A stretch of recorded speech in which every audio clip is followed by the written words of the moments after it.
Bonjour à toutes, bonjour à tous. Merci beaucoup d'être là aujourd'hui pour cette journée de restitution des études. Merci à nos partenaires, la région Nouvelle-Aquitaine, la DRAC Nouvelle-Aquitaine, l'Agence A, qui est partenaire de toutes les études, et les associations de professionnels qui ont aussi participé à ces études, notamment l'Association des libraires indépendants de Nouvelle-Aquitaine et l'Association des éditeurs de Nouvelle-Aquitaine.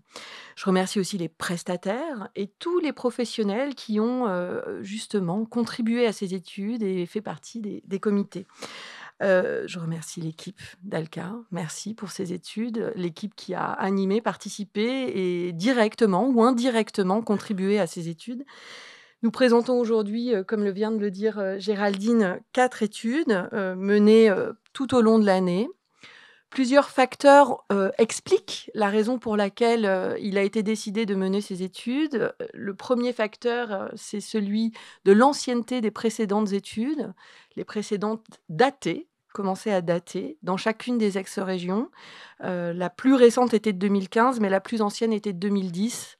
Donc, il a semblé qu'à l'échelle régionale, il était intéressant d'en refaire. Surtout que certaines situations sont peu analysées en France à l'échelle régionale, notamment dans notre région. C'est notamment le cas des auteurs et des autrices. Donc, il semblait aussi intéressant de pouvoir intégrer cette étude de la situation des auteurs et des autrices en région. L'autre facteur qui l'explique, c'est une situation très différente, un contexte très différent de celui des dernières études. Je parle ici bien sûr de la crise sanitaire dont chaque étude consacre une partie, une de ces parties. La dimension aussi environnementale avec vraiment des crises prégnantes de l'énergie, du papier, qui sont des préoccupations qui se sont accentuées, et les études prennent en compte ces questions, elles les révèlent, elles les documentent, et notamment une des études d'ailleurs porte particulièrement sur l'éco-responsabilité, la dernière que tu as citée, Géraldine. Donc 4 études réalisées avec une méthodologie participative, puisque pour chacune des études, un comité de suivi a été constitué. Ce comité était constitué de professionnels concernés par l'étude et de partenaires, donc l'agence A, les partenaires région, État, et aussi certains partenaires spécifiques pour certaines études, comme la CCI de la Gironde et la direction de l'environnement du Conseil régional, particulièrement sur certaines études. Ces études ont été menées en 3 étapes. La première étape était de documenter un état des lieux. C'est notamment celle-là qui est présentée aujourd'hui. La deuxième, c'est modéliser un paysage. Donc, c'est aussi une partie présentée aujourd'hui. Et la dernière, c'est une analyse des politiques de soutien qui, elle, en fait, apparaîtra davantage dans les rapports finaux, puisque ces études seront rendues, les rapports finaux seront rendus début de l'année 2023. Donc, c'est dans ces rapports qu'on retrouvera l'entièreté de l'étude. On est aujourd'hui sur une présentation de la partie état des lieux. La méthodologie que je viens de vous présenter, cette méthodologie participative, on compte vraiment l'évaluer, le faire en comité de suivi, justement à l'issue des rapports finaux, pour voir ce qui peut être amélioré, ce qui fonctionne, ne fonctionne pas, et ce qui est toujours intéressant de savoir ce qu'on aurait pu mieux faire ou ce qu'on peut reproduire, puisqu'on constate que ça fonctionne bien. Pour nous, justement, l'important est aujourd'hui de travailler sur la question d'outils un peu pérennes, de suivi plus régulier, donc de se doter et de comment se doter d'une capacité à observer ou à avoir des indicateurs, des chiffres clés qui nous permettent de partager ces informations, donc plutôt sous la forme observation participative et partagée, comme on le connaît bien dans certains secteurs, et de le faire plus au fil de l'eau. Et ça demande de réfléchir ensemble à quels sont les indicateurs et quels sont nos moyens de collecter les informations qui nourrissent ces indicateurs. Évidemment, l'agence A sera un partenaire privilégié sur ces questions. Cette étude et ces études aujourd'hui, sont une des étapes de connaissance, d'état des lieux donc de la filière. Cette connaissance, elle sera versée au débat d'une future, négociation sur le contrat de filière, le prochain contrat de filière livre, qui sera précédé d'une concertation. Donc chaque étape, vient l'une après l'autre et se nourrit de la précédente. La journée a été présentée, tout à l'heure par Géraldine avec ses différents temps. Juste une petite, précision, sur l'après-midi, un des ateliers devait porter sur l'éco-responsabilité. Il y avait peu d'inscrits. Nous avons proposé aux inscrits de se reporter sur l'atelier économie du livre, dans lequel le sujet de l'éco-responsabilité pourra être abordé. Je voulais revenir là-dessus parce que c'est un signe. Je pense que l'éco-responsabilité est un enjeu collectif, il est, un enjeu professionnel, il est un enjeu fort politique, c'est un engagement, politique fort d'agir et je crois que, ces inscriptions, elles parlent surtout d'une réalité qui est une urgence, un contexte de survie, en fait, et que les professionnels sont davantage peut-être aujourd'hui concentrés sur, leurs conditions de survie. Donc ça ne veut pas dire qu'il y a un désintérêt sur la question de l'éco-responsabilité. Je pense juste qu'il y a une question un petit peu là, d'urgence et juste pour partager des grandes lignes là-dessus, les inquiétudes sont grandes. Elles sont grandes pour les éditeurs et les maisons d'édition, liées, vous le savez, à l'augmentation du prix du papier, entre autres, à sa raréfaction bien sûr. Les éditeurs, il me semble, ils pourront en parler, défendent notamment l'idée d'un dispositif de crise, puisqu'il y a crise. Les librairies, il s'est créé 24 nouvelles librairies en 2022 en Nouvelle-Aquitaine. C'est une force, mais c'était aussi une inquiétude pour la pérennité de ces entreprises et des autres et leur accompagnement. Pour les autrices et les auteurs, aussi des inquiétudes aujourd'hui. Les négociations se tiennent actuellement entre le syndicat national de l'édition et les auteurs pour une modification des rémunérations, enfin des modalités de rémunération. Et à ma connaissance, ces négociations sont aujourd'hui au point mort. Pour les festivals et manifestations littéraires, la région Nouvelle-Aquitaine est foisonnante en la matière. Il y a beaucoup de manifestations, elles sont riches. Si leur nombre est important, je crois que la question de leur développement, de leur structuration et aussi de leur pérennité continue de se poser.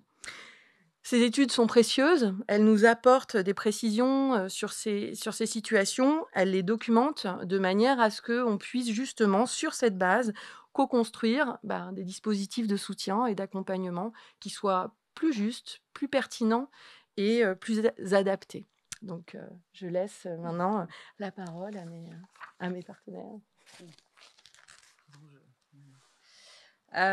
Bonjour à tous et bienvenue à la MECA. Alors, je vais changer ce que j'avais prévu de faire puisque je vais m'adapter à ce que, à ce que vient de dire Rachel qui a déjà dit beaucoup d'éléments et notamment sur le contexte de ses études et je l'en remercie. Donc, voilà, je vais essayer de compléter ces propos, surtout pour vous donner aussi la perspective régionale et dans quel cadre ces études, ce travail avec vous s'inscrit. D'abord, je suis très heureuse qu'il y ait autant de monde. Cet état des lieux et cette journée, c'est un point d'appui pour partager avec vous sur les réalités qui sont les vôtres et comment l'Agence du livre du cinéma, mais également la région Nouvelle-Aquitaine peuvent vous aider sur ce qui sont vos problèmes spécifiques en tant qu'auteur, en tant que libraire, en tant qu'éditeur et ce à quoi vous avez à travailler au quotidien, ce avec quoi vous avez à travailler au quotidien. Simplement, on compte vraiment sur vos contributions. Je crois que les études, ça aide à objectiver un certain nombre d'éléments, mais il y a aussi la nécessité d'avoir vos augmentations à ces études avec des contributions qui sont issues de vos propres expériences. Pour moi, c'est la mise en action de ce qu'on recherche avec cette agence, c'est-à-dire une gouvernance où on est en dialogue quasi permanent avec les professionnels pour être au plus près d'eux et pas inventer des solutions qui sortiraient de nos têtes d'élus ou de nos têtes de techniciens qui ne sont pas au jour le jour, les mains dans le cambouis, passez-moi l'expression. Voilà. Alors, Rachel a expliqué le contexte de ses études. J'ajouterai pour ma part, quelques précisions sur le contrat de filière, livre, puisqu'effectivement ça a été évoqué et nous avons avec les partenaires donc CNL, DRAC, et puis, Région et Alca, eu une réunion il n'y a pas si longtemps avec Régina Tchondo, donc qui est la présidente du CNL, pour évoquer, la manière dont on allait renouveler ce contrat de filière livre. Nous avons, collectivement choisi, de faire un avenant au contrat de filière actuel pour se laisser le temps, de travailler le nouveau contrat de filière et pour tout dire, c'est aussi s'aligner sur le calendrier des autres contrats de filière dans les autres régions. Je rappelle simplement que nous étions, en région Nouvelle-Aquitaine pionniers en la matière et que notre contrat de filière sert d'ailleurs, d'exemple. Alors je ne sais pas si le CNL pourra confirmer, mais voilà, c'est toujours bien d'avoir une une confirmation. Ouais, ouais. Mais voilà et en tout cas, on était pionniers et là, on a décidé de se mettre sur le même, calendrier. Alors peut-être que vous souhaitez, évoquer, tout à l'heure le calendrier ou je peux le faire comme vous souhaitez. Et là, je prends mes petites notes pour pas me perdre dans les dates, mais voilà, ce qu'il est prévu plus précisément, c'est qu'au 1er semestre, 2023, il puisse y avoir par les techniciens des différentes institutions, un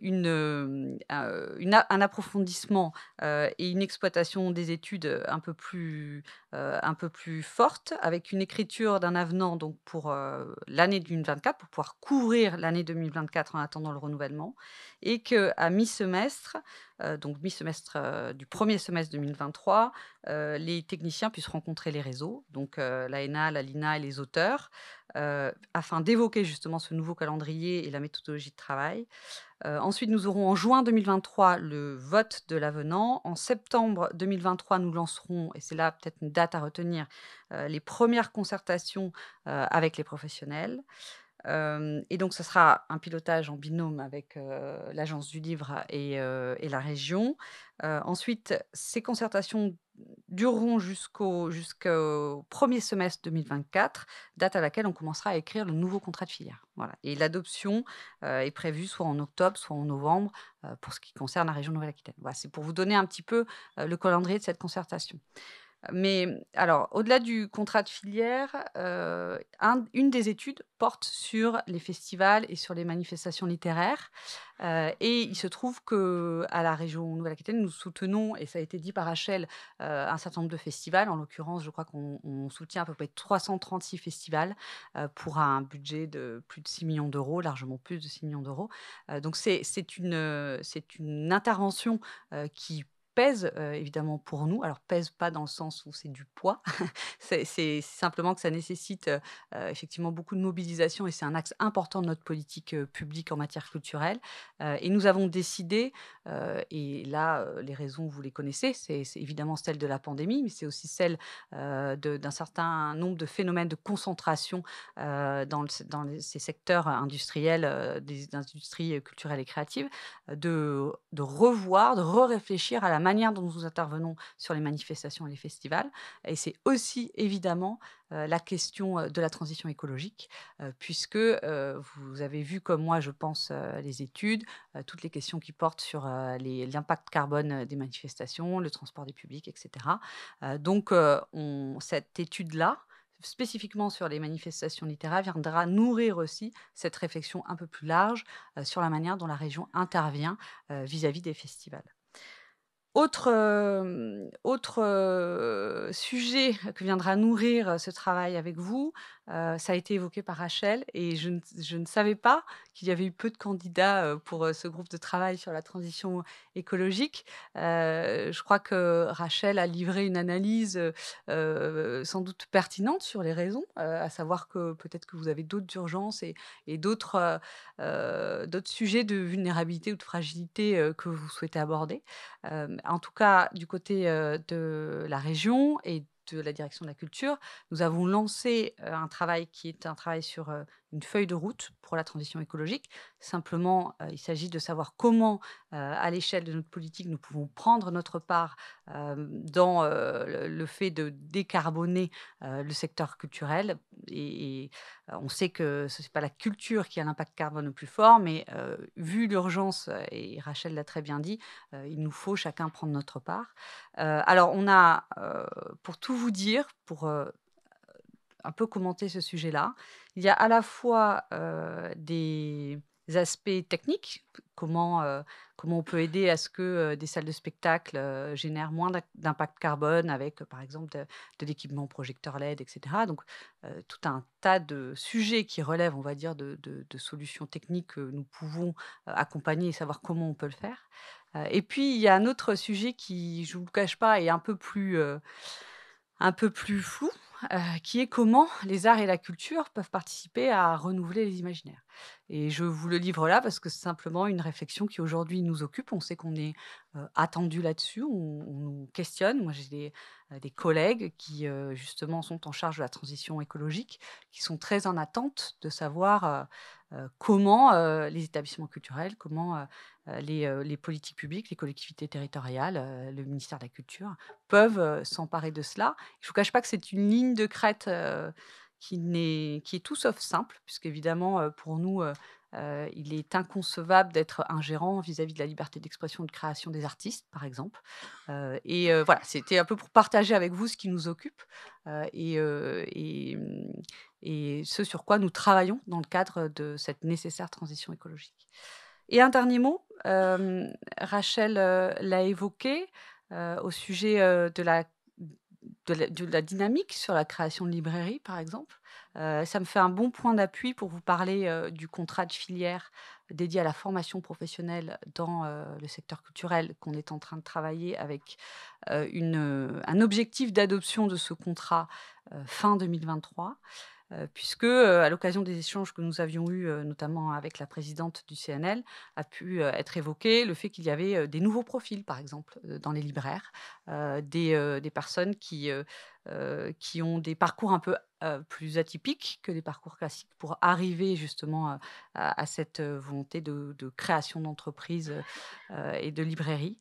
Et je prends ça comme point d'appui parce qu'évidemment, en termes de formation professionnelle, il y a sans doute tout un tas d'autres sujets. L'agence travaille déjà sur beaucoup d'entre eux.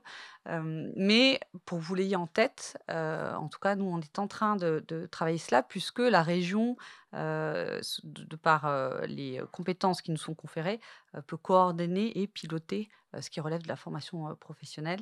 Là, nous travaillons avec nos collègues en l'occurrence Karine Desroses, qui est vice-présidente à la formation professionnelle, pour définir un contrat. Et donc, il y aura des actions ensuite qui seront soutenues, financées suite au diagnostic qui aura été élaboré sur les besoins en formation professionnelle dans le secteur culturel. Simplement que vous l'ayez en tête, parce que ça peut être aussi le moment de faire ressortir des besoins, même si l'agence, évidemment, est un interlocuteur privilégié en la matière. Voilà, c'était ce que je voulais ajouter un peu pour vous dire comment l'état des lieux, les états des lieux qui sont aujourd'hui partagés, la manière dont vous allez pouvoir y contribuer et cette concertation viendront nourrir aussi d'autres travaux qui sont en cours au sein de la région Nouvelle-Aquitaine. Je vous remercie. Bonjour à tous. Oh, ça marche, ouais. Avant toute chose, je voulais nous souhaitions excuser l'absence de Régina Chandeau, présidente du CNL, qui ne pouvait pas être présente ce jour, mais qui a lu les études, suite notamment à la réunion, puisque nous avons eu un comité de pilotage concernant le contrat de filière tout récemment. Donc, c'est peut-être pour... le contrat de filière a été rappelé, a été renouvelé et... C'est ça a été renouvelé et puis va être prolongé pour pouvoir prendre le temps de digérer ces études et puis incorporer peut-être des futures préconisations qui se dessineront.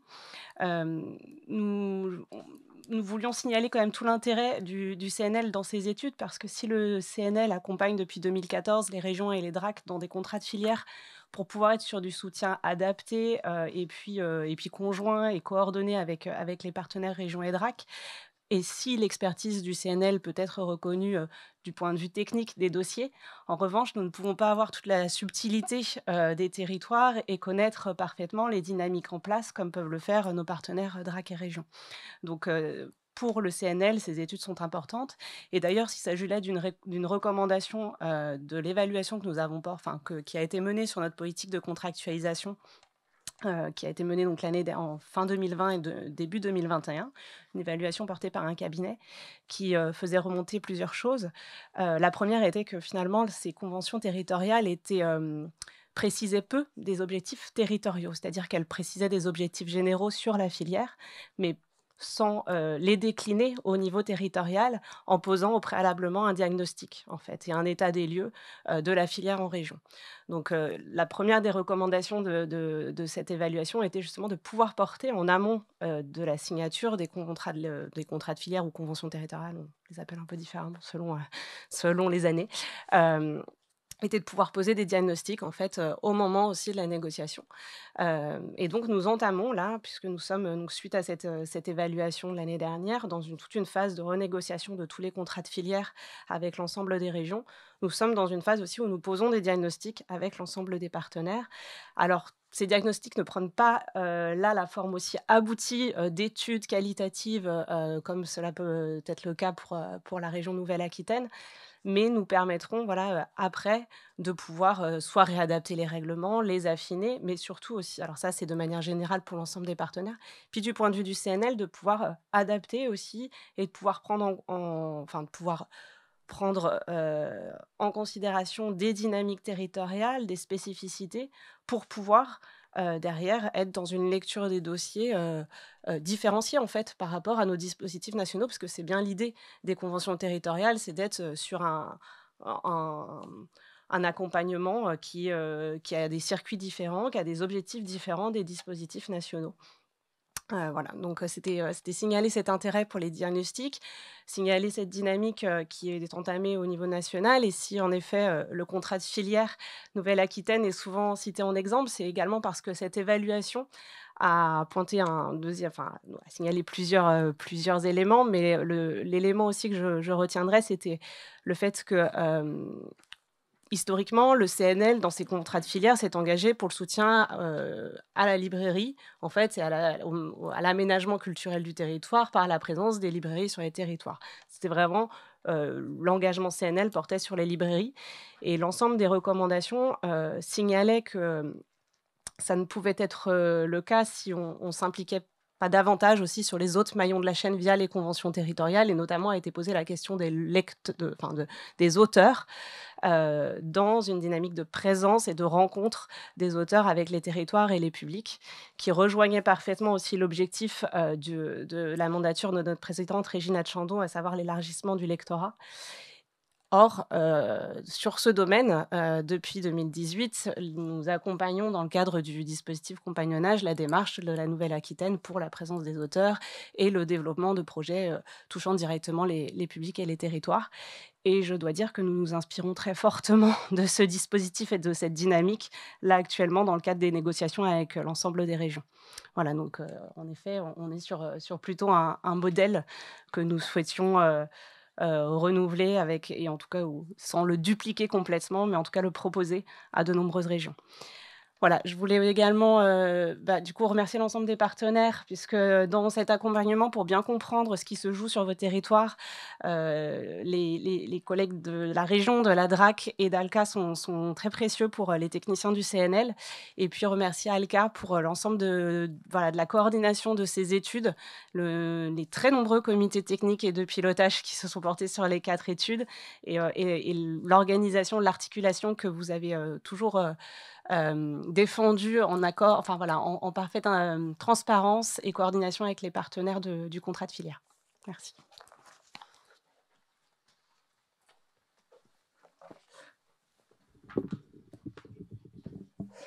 Bonjour à toutes et tous. Je représente donc aujourd'hui la DRAC aux côtés de mes autres collègues conseillers livre et lecture, puisque nous sommes 4 conseillers livre et lecture sur les différents sites de la DRAC Nouvelle-Aquitaine. Je prends la parole très rapidement pour excuser Maëlys Descazeaux, directrice régionale des affaires culturelles, qui ne pouvait malheureusement pas être là aujourd'hui, mais qui tenait à souligner le travail d'envergure conduit à travers cet état des lieux que nous allons découvrir aujourd'hui, et qui souhaitait remercier l'ensemble des acteurs qui ont contribué à ce travail.